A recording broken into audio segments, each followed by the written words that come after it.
партии го правеле тоа во своето време. Видеа, пораки, лайв стримови, кампањата за еден председател на државата започна на социјалните мрежи. Досега тројцата сигурни кандидати за еден председател ја почнаа битката за гласови преку интернет просторот, најмногу на Facebook, помалку на Твитер и на Инстаграм.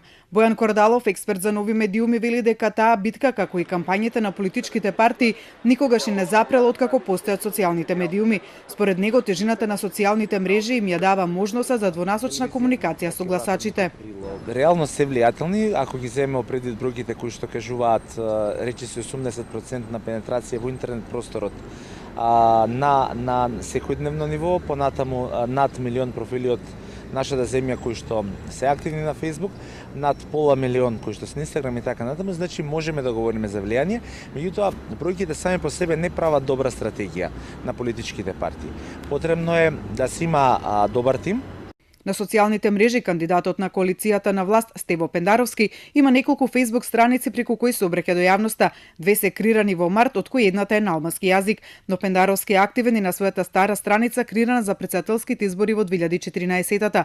Кандидатот на опозицијската ВМРО ДПМН Гордана Силјановска-Давкова има еден профил и 4 Facebook страници и сите се крирани пред околу еден месец. Сите се активни со секојдневни објави. Блерим река, кандидатот на Алијанса за албанците и движењето Беса, освен страниците на Facebook крирани за претседателските избори пред 10 дена, има и свој профил на Твитер како кандидат за претседател. И покрај влијанието кој го имаат социјалните мрежи, традиционалните медиуми сепак остануваат неприкосновени креатори на јавното мислење. Идеална ситуација во секоја кампања е кога кандидатите се еднакво застапени и се борат за својот простор и на традиционалните медиуми и на социјалните мрежи.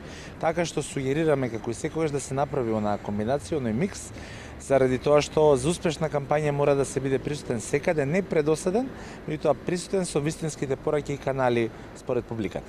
Дали тоа добро го прават идните кандидати за претседател, Кордалов е на став дека тие засега сакаат да покажат се што умеат и да бидат се присутни.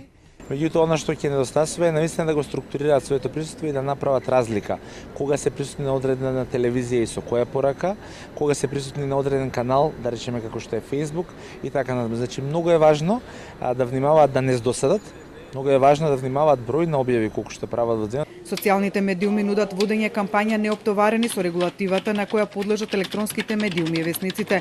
Она што се регулира на социјалните мрежи се говорот на омраза, на вредите, но не и обемот на информациите и нивното траење. Па ако кампањата на традиционалните медиуми почнува на 1 април, а се следи и работата на електронските медиуми во предизборието, социјалните медиуми се веќе длабоко навлезени во кампања.